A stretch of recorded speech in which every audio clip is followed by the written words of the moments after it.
যে ছোটবাণী, ঘুমিও তুমি ততটুকুই, অবসাদ না আসে, চেতন থাকাই বড় বিধাতার জড়ত্ব যায় না আসে। অবসাদ না আসে কেন বললেন না বুঝতে পারলাম না। ততটুকু ঘুমা যতটা অবসাদ না আসে, মানে না ঘুমালে অবসাদ আসে। শরীরে একটা চাহিদা আছে তো, শরীরের অর্গানগুলো একটা রেস্টের দরকার তো। হ্যাঁ, সেই রেস্টটা দিতে হবে, নাহলে তো অবসাদ আসবে। অবসাদ মানে ডিপ্রেশন না? ডিপ্রেশন বলা যাবে না, ইনঅ্যাক্টিভিটি। এটা তো ইচ্ছে করছে না, ইচ্ছে না করাটাই অবসাদ বলা যায়। ডিপ্রেশন বলা যায়, depression of the organs that reflects in inactivity activities বলা যায়। পরবর্তীই বলছেন চেতন থাকাই বড় বিধাতা। এটা তো বোঝার কোনো অসুবিধা নেই না, তাহলে যদি চেতন থাকাই বড় বিধাতা, এইসব মধ্যে আমাদের অল টাইম জেগে থাকা উচিত নাকি? অল টাইম জেগে থাকা তো যাবে না, কারণ শরীরে একটা ডিমান্ড আছে তো, ব্রেনের একটা রেস্ট আছে তো। Sleep is for rest. তাই যতটুকু অবসর না আসতে অতটুকু ঠাকুর একটা বিচার করে 4 ঘন্টা ঘুমাতে যথেষ্ট, তাই না? আমাদের 10 ঘন্টা ঘুমাই হচ্ছে না, কুম্ভকর্ণ 6 মাস ঘুমাতো। হ্যাঁ, লিমিট নাই তো কোনো দেখা যাচ্ছে। এখানে একটা জিনিস বলছি যে আমাদের একটা পঞ্চম খণ্ড, আমাদের একটা নতুন ওয়ার্ড বেরিয়েছে বাঙালিদের মধ্যে, সবাই জানে, ল্যাদ। শুনেছেন না, এটা আমাদের খুব বাজে ভাষা। ল্যাদ কথাটা মানে জানো? গালাগালি না, ওটা অলস শুয়ে থাকা, এটাকে ল্যাদ বলে। মানে এটা খুব একটা প্রপার টার্ম হয়ে গেছে, বাংলা এখন ডিকশনারিতে পাওয়া যায়। রোজ নতুন ওয়ার্ড নেয় বাংলাতে, মাটিয়াও টাটিয়াও সব বলে, আরও অনেক কিছু আছে। বাঙালিদের ভীষণ ভয়ঙ্কর। একটা জিনিস আছে, ওটা সন্ধ্যেবেলা দুপুরবেলা শুয়ে থাকা, শস্যে মোবাইল খাটায়, এগুলো রেস্ট, এগুলো কি ইম্পর্টেন্ট রেস্ট? অ্যাক্টিভ লোকেরা আসল জিনিসটাকে ছেড়ে দিয়ে উল্টা অনুষ্ঠান রেস্টের দরকারটা কি? আরও বেশি অ্যাক্টিভ থাকার জন্য, তাহলে শুধু রেস্টের লাভ আছে। সেই জন্যে যতটুকু অ্যাক্টিভ থাকার প্রয়োজন তত রেস্ট। ঠাকুর তো বলতেন যে উপযুক্ত চাপের মধ্যে ঠেলায় বিশ্রাম, বোঝে না? হ্যাঁ, আর একটা কি এই সেন্সে বলা উপযুক্ত চাপের মধ্যে থাকায় বিশ্রাম ঠাকুরের ভাষায়। আমরা আইডিয়াল থাকলে পরে অলস মস্তিষ্ক সজাগের ভাষা হবে, তাহলে তো মস্তিষ্কটা বিশ্রাম পাবে না। তাছাড়া বড় এটাই আজকে বিদেশে যেগুলো হয়, এত গ্রাম প্রোটিন খাবো, এত গ্রাম ক্যালোরি হবে, এই যে ব্যাপার স্যাপার, এইগুলোর ইম্পর্টেন্স কতটা? এতদিন তো ছিল না, তো এতদিনও তো অ্যাক্টিভ লোক ছিল। ব্যাপারটা কি যুগ প্রয়োজন? মানুষকে পরিবর্তনের মধ্যে দিয়ে চলছে। হ্যাঁ, আর সবের পিছনে আজকাল একটা জিনিস এসে, আমি জানি না, আন্দাজে বলছি, বইগুলো এই যে ভালো ব্যাংকার ছিল এমনি জানেন, সকলের মধ্যে একটা সবই হয়তো একটা ইকোনমি এসেছে, আর্থিক ব্যাপারটা এর মধ্যে কত। জিম, আর মানুষের জিম যে করছে সে তার শরীর ভালো, জিমের ঘন্টা, ওর মধ্যে টাকা পাবো না, এই উদ্দেশ্য। নিউট্রিশন, ডায়েটিশিয়ান, মেন কথা হচ্ছে মালপত্র কিছু একটা ফর্মুলা দিয়েছিল, ডাল ভাত তরকারি খেয়ে বেশি টাকা যাচ্ছিল না, বলতে যাচ্ছিল তো অতিরিক্ত প্রোটিন তোমার হয়। আমার ছেলেরা এই সারা মেশিন কিনে ওজন করে খেতে হবে, 5 দিন পরে ছেড়ে দিল। পাগলামি ধরিয়ে দেয় পাগলামিগুলো, আর পাগলামি ধরার জন্য মাথাগুলো উত্তপ্ত হয়ে থাকে, কখন কী করে নতুন কিছু করবো, ওটা কিছু হয় না। প্রোটিন কমে যাচ্ছে বা ক্যালসিয়াম হয়ে যাচ্ছে, এই জিনিসগুলোর ক্যালসিয়ামের কথা ভেবে তো কিছু না। আমি একটা তোকে বলছি, টুথপেস্টের অ্যাডভার্টাইজ, কলগেট। আমরা ছোটবেলা কি হয়, আমরা বাঙালিরা দাঁত মাজতাম, নুন আর তেল দিয়ে দিত, ওটাতে বাজেনি। তারপরে সেটা আনহাইজেনিক হয়ে গেল, তারপরে দেখা গেলো দাঁতও আনহাইজেনিক হয়ে গেল, কলগেট চলে আসলো, ব্রাশ চলে আসলো। এখন কলগেটেই বলে আপনার টুথপেস্টে নুন আছে তো, করে ঠকায় মানুষকে। আর মানুষের তো শরীর সর্বস্ব বেশি করে দেয়, মন সর্বস্ব না করে শরীর সর্বস্ব, তাই না? তাতে আমরা ঘুরপাক খাচ্ছি। আবার নিমের অ্যাড থাকে, নিম ফ্লেভার টুথপেস্ট। ঘুরে ফিরে তো প্রাকৃতিক, কিন্তু সব জিনিস প্রাকৃতিক ব্যাপারটা তো উৎস সবে তার মধ্যে যাচ্ছে, ওর মধ্যে যতটা বিজনেস হচ্ছে। এখন নিমও থাকছে না, নিমের ফ্লেভার থাকছে হয়তো। তাহলে মূল জিনিসটা হচ্ছে যে আর্ন করা, যেমন ওই মাদার হরলিক্স, হ্যাঁ, চাইল্ড হরলিক্স, হ্যাঁ, হরলিক্স। আর হরলিক্সের যে আসল ব্যাপার যে তৈরির, সেটা জানলে তো শুনলাম, আমি জানি না, বাদামের খোসা গুঁড়ো করে ওর সঙ্গে ফ্লেভারটা বিক্রি করে দিচ্ছে, কিছুই ফেলা যায় না। হ্যাঁ, সেই জন্য কী ব্যাপার, ব্যবসা জগৎ আলাদা জগৎ। এখন শোনা যাচ্ছে ঘিয়ের মধ্যে চর্বি পাওয়া যাচ্ছে। জয়গুরু,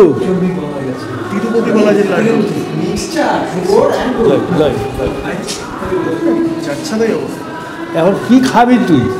আর মন্দিরের মধ্যেই তো চর্বি দিয়ে তাই বলছে। এরপরে কয়েকদিন পরে সব মিথ্যা, কোর্ট থেকে একটা রিপোর্ট পারবে, তদন্ত জানা গেছে সব মিথ্যা, আবার লোকে ভুলে যাবে। ওটা যেমন বিবৃতিতে একটা খুব ভালো প্রোগ্রামটা চলছে যে ফ্রি ইন্ডিয়ান টেম্পলস, কি free Indian temples from government control, হ্যাঁ গভর্নমেন্ট বের করার জন্য কোনো রিলিজিয়ান নেই, অন্য কথাবলিত ভাষায় বলছি, রিলিজিয়ান নেই যারা গভর্নমেন্টের হাতে চালায়। হিন্দুদের একমাত্র গভর্নমেন্ট টাকা নেয়। হ্যাঁ জানি তো, জানি তো। কেন এরকম হবে? প্রশ্ন তো তুলছে এখন, কেন হবে এরকম না তুলে, কেন তোলেনি যে অন্য রিলিজিয়ানের উপরে কেন কন্ট্রোল নেই, সেটাও তো বলতে পারতো, তা তো বলেনি।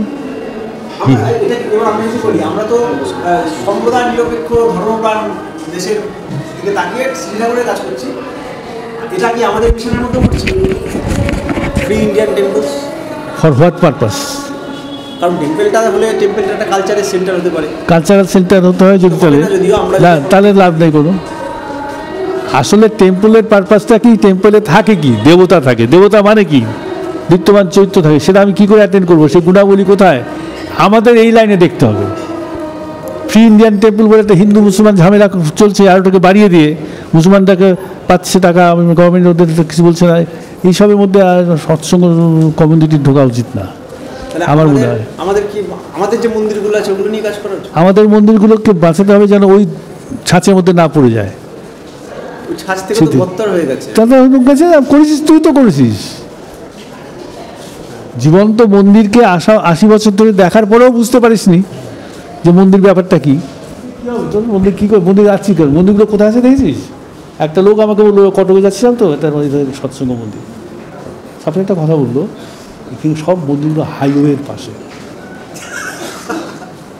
হাইওয়ের পাশে? ঠিকই বলছে, হাইওয়ের পাশে, বড় বড় রাস্তাটা পড়ে। আমার মাথায় একটা বদমাইশি বুদ্ধি খেলে গেছে, আর হাইওয়ের পাশে কেন?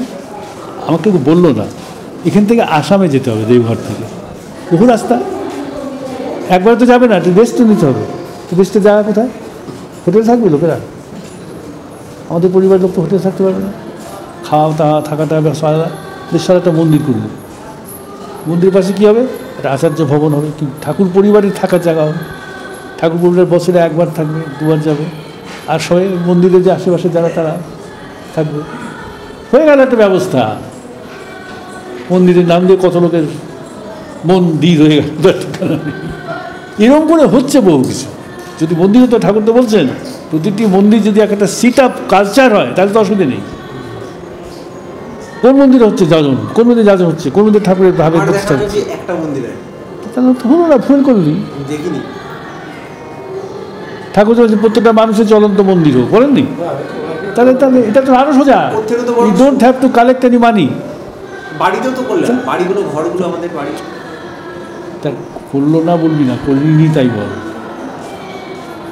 তুই করিসনি বলে ওরা করে বেরিয়ে গেল, তোর গোল ফাঁকা ছিল বলে ওরা গোল দিয়ে চলে গেল, এটা বলছিস ঠিক জন্য, তাই না? এখন ও তো পজিটিভ দিক আছে, একটা কিছু তো করেছে ওরা, একটা স্ট্রাকচার তো তৈরি করেছে যেখানে বৃষ্টি হলে লোকে দাঁড়াতে পারবে, একটা লোক যে প্রার্থনা করতে পারবে, সে যাই করুক, বন্যা হলে কিছু লোকে ঢুকে থাকুক করতে পারবে, যদি মনে শুভবুদ্ধি জাগে ওখানে একটুখানি টিউশন করে পড়াতে পারবে, একটা ছাউনি তো করেছে, রুটি কাপড়া মকানের একটা মকান তৈরি করি, আমরা তো তাও করি। দুদিকে দেখতে হবে। ঠাকুর বলেছেন যা কিছু করবে যাতে অস্থিবৃদ্ধির অনুকূল হয়, মিটা কেন যাবে না? তুমি তা না করে দলবাজির প্রতিষ্ঠান একটা করে ফেলবে, আমার দলের লোক আসবে, অন্য দলের লোক থাকতে পারবে, ঠাকুরও সবাই দলের হয়ে গেল শেষকালে, কি হবে? আমি সেদিকে দেখলাম একটা জায়গাতে, বলবো সেটা কি, ভারতবর্ষে ৭৪ লক্ষ অ্যাক্টিভ মন্দির আছে। What is the impact of those temples? সামাজিক কোনো তাদের কোনো অবদান আছে কি? ব্যক্তিগত হয়ে যে পুজো করা, বেলপাতা টেলপাতা দিয়ে ঘন্টা বাজিয়ে চলে আসা ছাড়া কোন মন্দির কত লোক ইউনাইটেড করতে পেরেছে? মন্দিরের যে বোর্ডগুলো গঠিত আছে, বোর্ডগুলো তো মন্দিরের কার্যক্রমে অনেক বাধা সৃষ্টি করে। কি করে ওদের বোর্ডের ব্যাপারে জানি না, কিন্তু সরকার গঠন করে রেখেছে, সেখানে তো শুধু হিন্দু নেই, সরাসরি নিজেরা মানুষ তো আছে, সে তো সরকার মানে তো আমরাই, তারা তো মন্দিরের কার্যক্রমকে আটকে দেয়। আটকে দিচ্ছে যদি, তাহলে আটকা দিতে না যেন পারে সেরকম কেউ কিছু করছে না বলে আটকে দিচ্ছে। যাজন সভা বসেছে, ওখানকার যে পুরোহিত তিনি হয়তো পারিপার্শ্বিকের একটা বাঁচা বাড়ার একটা আলোচনা করলো, করে ওখানকার এলাকার লোকজন এক জায়গায় হয়ে ওরা পার্সোনালি বোর্ডের ওপর ডিপেন্ডেন্ট না হয়ে ইন্ডিপেন্ডেন্ট ওয়েতে কিছু করলো। কিন্তু ওই জাজনটা তো হয় না কোনো দিন। এটা আমরা পুরীতে দেখেছিলাম, হয় না, মানে জাস্ট একটা উপর হয়ে ছেড়ে দেয়। ইয়ং ছেলেমেয়ে আছে, ওরা কিছু করতে চায় কিন্তু ওরা করতে পারে না, কোনো লিডার পায় না, কোনো পুরোহিত বা ওরকম কেউ থাকে না। টাকা নেয় পুরোহিত, টাকা পায়, কিন্তু এই ধরনের অ্যাক্টিভিটি কোনো রকম থাকে না। ত্রাণ তখন হয় যখন বন্যা টন্যা হয়, তখন হয়। বাড়ি আছে আদর্শহীন ধর্ম যেথা কিংবা আদর্শ নেই, দেশ কোথা তার শুধু চিৎকার শিয়াল ডাকে ফেরি। পুরুষুতি প্রথম খণ্ডতে আছে। আদর্শহীন ধর্ম যেথা, যেখানে ধর্ম আদর্শের মাধ্যমে মূর্ত হয়নি, কিংবা ধর্ম নেই, ধর্ম বলে জিনিসটাই নেই, দেশ কোথা তার শুধু চিৎকার শিয়াল ডাকে ফেরি। দেশ হয়ে উঠতে পারছে না তো সেটা, কেন আদেশকর্তা নেই, সেই আদেশ পালন করার মতো লোকের মধ্যে আজ নেই, এবং সেই আজের মাধ্যমে তারা একসূত্রে কিছুতেই গঠিত হচ্ছে না। কী হবে? মব স্টেডিয়ামে বলছিলাম না, স্টেডিয়ামে খেলা হচ্ছে, ভীষণ হয়ে হচ্ছে। এদিকে যদি বলি যে রিলিজিয়াস কিছু ইনস্টিটিউটটা, যেমন ইসকন, ঈশা ফাউন্ডেশন, অনেক এদিক ওদিক আছে, ঠিক আছে, হয়তো পুরুষোত্তম বলে ওরকম ডাইরেক্ট ওরমভাবে নেই, কিন্তু ওরা কিছু লোককে ইউনাইট করছে, গুন্ডা টুন্ডাদের করছে। পুরুষোত্তমটা ব্যাপারটা কি? অল ফুলফিলার। সদ্গুরু হয়তো মেডিসিন দিক দিয়ে ফুলফিলার, যেটুকু ভালো করছে একটু ভালো করছে, কিন্তু শুধু মেডিসিনে তো লোক চলবে না, তার মেন্টাল মেডিসিনও দরকার হবে। শুধু কিছু লোককে একজন করতে তো চলবে না, সব লোককে সবসময় একাকার হয়ে থাকতে হবে, সব সম্প্রদায়কে, তাই না? সেটা ঠাকুর ছাড়া কেউ পারবে না। সেটা ঠাকুর একদম দেখিয়ে দিয়ে গেছে। সকল বাদ ও ব্যবহার, কথাটা আছে কিনা? সকল বাদ ও ব্যবহার সদ্ধর্ম স্থাপক। আর ঠাকুরটা এক্সাম্পল দেখিয়ে দিয়ে গেছেন করে দিয়ে গেছেন তো, দেখছো বাদটাই তো ব্যায়াম হয়ে গেছে। আপনি পিকচারটা বলেন না, কিরকম ছিল, ঠাকুরের কাছে কিরকম লোক আসতো, যে সব মিলে দেখেছি ভিড়ের মতো এরকম থাকতো, কিরকম যে সব রকম দিকের লোক, এই যে আপনি ডাইভার্সিটিটা বলছেন, পুরুষোত্তম আসলে কিরকম হয়, ওইটা আপনি চোখের সামনে দেখেছেন? দেখেছি, কিন্তু বুঝি কি অতটা বুঝিনি। অত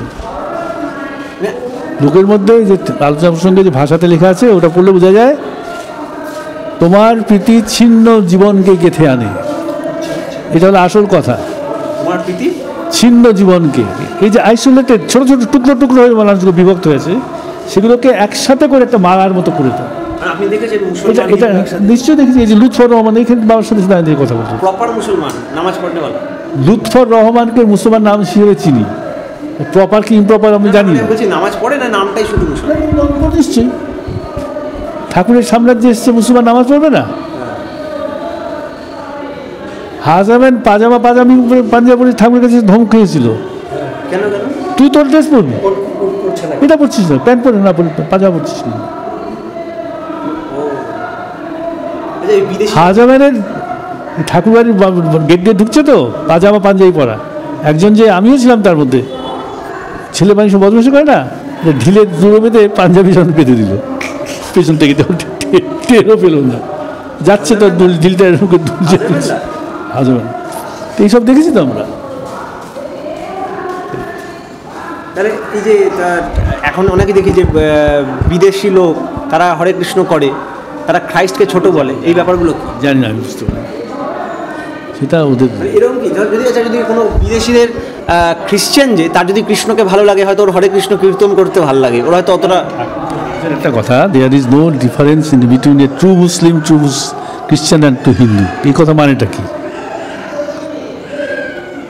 ঈশ্বরের অবতার যে, সে তো একটা পার্টিকুলার জায়গাতে, একটা পার্টিকুলার প্লেসে, একটা পার্টিকুলার মা বাবার কাছে, একটা পার্টিকুলার ফ্যামিলিতে জন্ম নিতে হবে, এটা তো কম্পালসারি উপায় নেই। সে তো সকলের। কোন যিশু বলেছে যে হিন্দুকে মারো, কি ওদের সাথে ভালোবাসা করো না?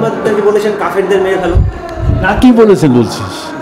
বলেছেন কিনা সে কোরআন পরিস্থিতি। আর কাফের মানে কি তাও জানিস না। ওরা বলে কাফের মানে যে মুসলমান না, ঠাকুর বলে না তা না, কাফের মনে যে ঈশ্বরকে অস্তিত্বকে মানে না, ম্লেচ্ছ। মুসলমানরা কাফের হতে পারে,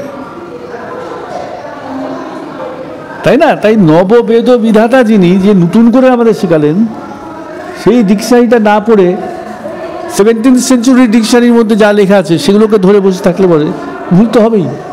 আচ্ছা তাহলে এটা বলতে পারি যে 17th সেঞ্চুরির উনি ইনকমপ্লিট ছিলেন, ঠাকুর কমপ্লিট করে দেন। ইনকমপ্লিট ছিলেন না, তখনকার জন্য কমপ্লিট ছিলেন, কিন্তু এখন সেটা একটুখানি রিভাইজের দরকার আছে। এখনের জন্য, হ্যাঁ এখনের জন্য তার মানে হ্যাঁ ঠাকুরেরটাও ইনকমপ্লিট হয়ে যাবে, হয়ে যাবে। ইনকম ছিল তো, এখনো যাচ্ছে। মানি অর্ডার করে ইষ্টপতি পোস্ট অফিসে পাঠাতে হতো।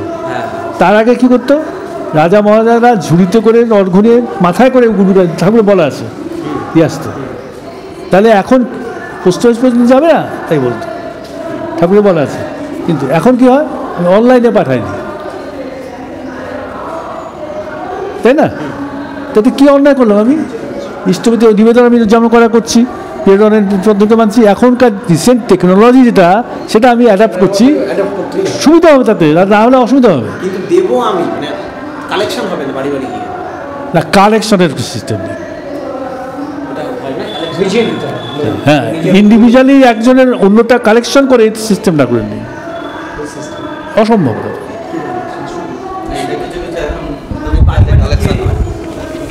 বিদার জন্য গোজামি, তাই না? এরপরে কি হবে, এরপরে কি হবে, আমি দিদিদাকে বলবো যে আমার একটু তাড়াহুড়ো আছে, আপনি আমার ইষ্টবিদ্যা কালকে করে দেবেন তো, তখন মনে হবে এটাও লেজিটিমেট, তাই না? তারপরে মনে হবে যে আরে ইষ্টবি তো নিবেদন করবে, মনে মনে তো আমি নিবেদন করছি, টাকাটা থাকলো না ওখানে, তাই না? তারপরে আবার কি মনে হবে, ইষ্টবিতে আলাদা করে কি করব, সবই তো ঠাকুরের, আবার কতটা নেবো কতটা দেবো, করবোই না সবাই, না করেই মনে হবে করছি, এ হবে নাকি? এই করে করে আদিম যুগে চলে যাব মানসিক স্তরে, তাই না?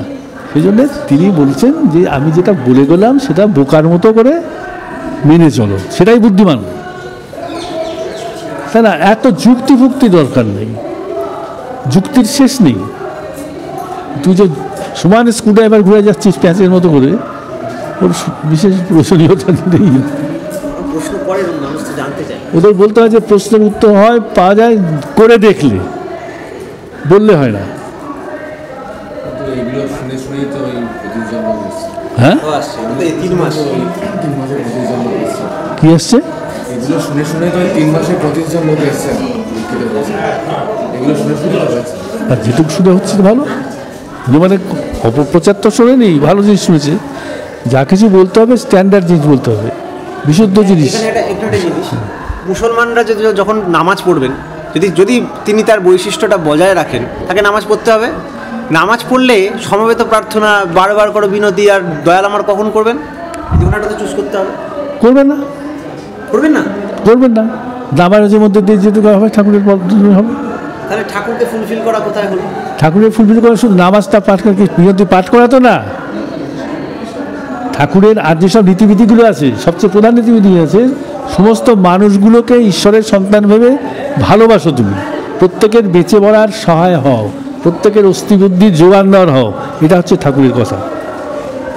একটা সাঁওতাল মেয়ে ছেলে কবির জঙ্গলে থাকে, সে ইষ্টবিধি করে না, সবরই ইষ্টবিধি করতো না, কুল এঁটো করে খেয়ে দেখে রামকে দিত, তো ওটা ইষ্টবিধি হতো না।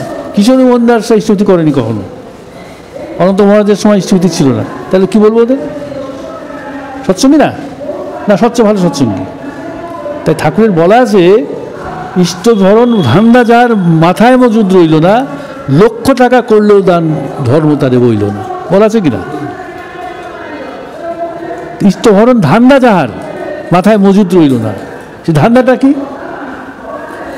ধান্দাটা পজিটিভ জিনিস দিয়ে বুঝতে পারবি না, why you are a negative man.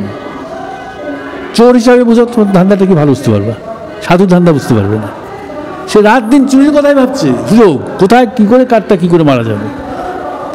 ধর্মসভাতে যেও জুতোর দিকে তাকিয়ে আছে, কার জুতো সে কোথায় নেব, এটাকে বলে ধান্দা, মানে পেয়ে বসেছে তাকে। ঠাকুর একটা ঘটনা শুনেছি, ঠাকুর এরকম চোরদের হেল্প করতেন, ঠাকুর চোরদের এরকম করে লুকিয়ে টাকাটা এরকম করে এগিয়ে দিতেন, সে চুরি করে নিয়ে যেত। চোরদের সাথে চুরি করতে গেলেন একদিন ছোটবেলা ঠাকুর, সে চুরি করতে যেতেন চোরের চুরিটাকে ছাড়ানোর জন্য চুরি করতে গেতেন, কিন্তু তার এমন মোমেন্টে এমনভাবে তাকে আঘাত দিয়েছিলেন, সে চোর বাপরে বাপ এরকম করতে ভাবিনি চুরিটাকে। সম্ভব না, আমাদের পক্ষে অসম্ভব মনে হয়, কিন্তু তিনি করে দেখিয়েছেন। তুই জানিস তো ঘটনাটা? তুই কোনোদিন কোনো চোরের পাশে গেছিস এরকম করে? না। তাহলে কী করে জানলি সম্ভব কি অসম্ভব? তাও ঠিক, ভাবা যায় না। আমরা হাততালি দিয়া পাটি, হাত দিয়ে কাজ করা পার্টি না। চোরের সাথে চুরি করতে যাবো কি করে? কোথায় যাবো? আর ঠিক অবশ্যই ভাবিনি, নিজে কখনো যাইনি। তাহলে বলছেন যে আপনার স্ত্রীও তো বাড়িতে একা, এখন যদি কেউ যায় তখন কি হবে? একবার মেয়ে চুরি করে তাই তো বলছি যে এই যে সেন্টিমেন্টাল জায়গাতে পিক করা, সেই লোকটার সেন্টিমেন্ট না জানলে তো করা যায় না তো। না, ওই সেন্টিমেন্টের যে দিয়েছে মানে রিকভারি হয়ে গেল। তার মানে ওর সেন্টিমেন্টটার সম্বন্ধে আমার টাচ আছে, আমি জানি। তার মানে ওর ভাবে আমি ভাবি, তো তার মধ্যে আমি ওই হয়ে আছি এক রকমের, তাই না ওর মনে কথা বলতে পারলাম।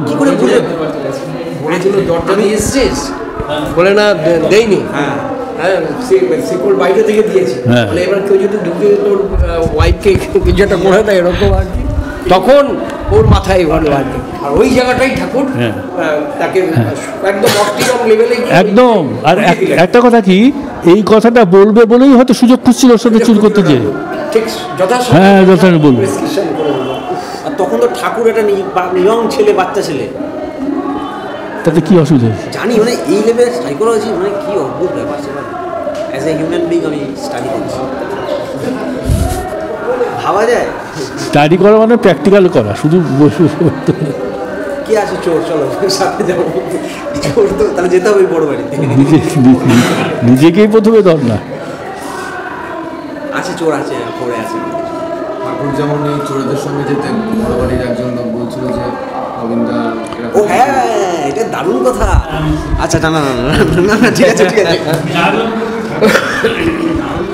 না, ওর শুনতে চাই। না, বলবো না। কি ওর শুরু এটা শুনেছি নতুন বরং। আর একটা কথা বলছি, with due respect, don't use this term বড় বাড়ি। ঠাকুর নয়, বর্দার। বর্দার বাড়ি কি জায়গা হলো? বর্দা বাড়ি না, এখন তো আমি বলছি ইউটেল বর্দা সম্প্রদায়। ইট ইজ নট ঠাকুর সম্প্রদায়, ইট ইজ হ্যাজ বিকাম বর্দা সম্প্রদায়। বর্দা সম্প্রদায়টা বলো, এখন তো আমি যতদূর দেখি বর্দাকেও ভুলে গেছে সবাই। সেটা যাকে ভুলে এখন সম্প্রদায়টা, ওটা একটা আলাদা সম্প্রদায় হয়ে গেছে, হয়নি কি? হ্যাঁ, ধর্ম আর সম্প্রদায়টা কি করে আলাদা হয়ে যায় জীবন্ত দেখলাম আমরা। তাই ওটা বর্দা সম্প্রদায় বলা। তাহলে ঠাকুরকে বাদ দেওয়া হলো না। না ঠাকুরকে নিজের মতো করে গড়ে বা ময়দা মাখার মতো বেঁধে করে টোরে রেখে দিয়েছে, আলাদা নিজের মতো চলছে সম্প্রদায়। যেমন শিয়া সম্প্রদায়, সেরকম টাইপের ওই সম্প্রদায় বলা হবে। দুটো টার্মিনোলজিকে ওটাকে চালিয়ে দিয়ে বলতে হয়। একটা হচ্ছে বর্দা সম্প্রদায়, কথাটা মিথ্যা না। আরেকটা হচ্ছে কেষ্টদাস সিন্ড্রোম, কেষ্টদাস সিনড্রোম। এটা খুব জরুরি। এটা একটা হ্যাঁ, আনআইডেন্টিফাইড বডি। এটা বলতে হবে। এটা সকলে পেয়ে গেছে। আর আমাদের ভাববাণীতে বলা আছে, আমাদের দেশের মানুষদের একটা বড় রোগ, দুবার হরি বললেই গুরু হতে চায়। গুরু সাজানো আছে না এরকম কথা? অনেক দুবার দু তিন জায়গায়। এই হলো ঘটনা। ওটা বলে সিনড্রোম বলে ওটাকে, তাই না? সেই ঘটনা চলছে এখন। আমারও হতে পারে, তোমারও হতে পারে। সেই জন্যে ঠাকুর বলছেন নিজেকে সবচেয়ে বেশি একটু চাপ করা দরকার। সৌভিক ঘোষ খুব ভালো এখন বলছে, ভালো ভিডিও করে, লোকেরা বলছে ওকে লেখে কত ভালো, নিজে গান লেগে সুর দেয়। তো রবীন্দ্রনাথের পরবর্তী সংস্করণ মনে হবে। কাল সকালে দেখা গেলো লেজ মোটা হয়ে গেছে, তখন কি হবে? সেটা তো নিজেকে সামলাতে হবে। তো ওই চিকিৎসা দিদিটা করতে পারবে না, লেজ মোটা নিজেরই করতে হবে। সেই জন্য মা আছেন, আমি তো গায়ে, প্রতিদিন ডেলি লেজ কাটা হয়।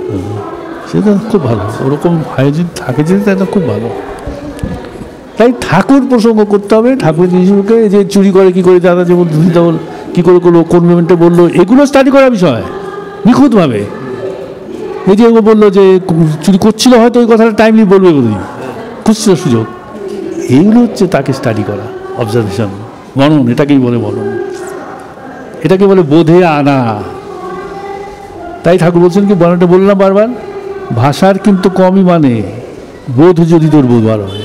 তাহলে গীতা একটা কথা, যে বোধ হয় অন্ত পরস্পর, ওই কথাটার মানেটা কি তাহলে? সে তো বিরাট মানে। তো এই যে আমার ভাবটা তোমাকে বলছি, তুমি তো আমাকে বলছি এক্সচেঞ্জ অফ ভিউজ, মুখস্থ এক্সচেঞ্জ অফ রিয়েলাইজেশন, যাজন রিয়েলাইজেশনের আছে।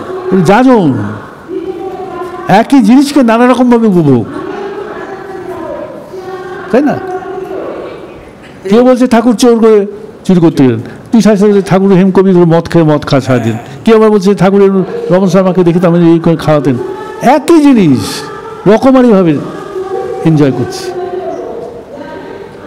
আপনি মাত্র ধর্ম আর সম্প্রদায়ের কথা বললেন, যখন যীশুখ্রিস্ট হয়ে গেলেন, মানে চলে গেলেন, এক একজন এক একদিকে চলে গেলেন। একদিকে জন চলে গেল, জন ম্যারি ম্যাগডালিন, একদিকে পিটার চলে গেল। এই পিটারের কিছু ফলোয়ার হলো, পলের কিছু ফলোয়ার হলো, তো এগুলো কি একটা সম্প্রদায় বলা যাবে? ঠাকুরের তো নিজেরই বলা আছে যে টেম্পারামেন্টাল অ্যাফিনিটি অনুযায়ী আপনাদের মধ্যে বহু দল গজিয়ে উঠতে পারে, কিন্তু যদি দলপতি এক থাকে কোনো অসুবিধা নেই। দলপতি বলতে খ্রিস্ট, জিসাস, সকলে মিলে যে জিসাসকে ফুলফিল করে, অসুবিধা কি?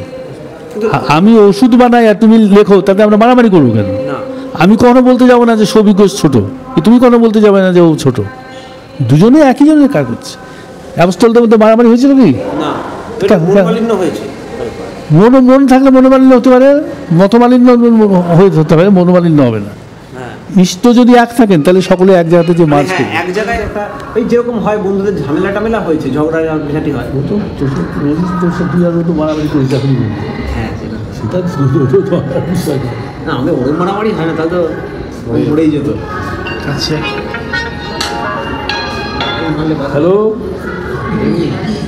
ধন্যবাদ।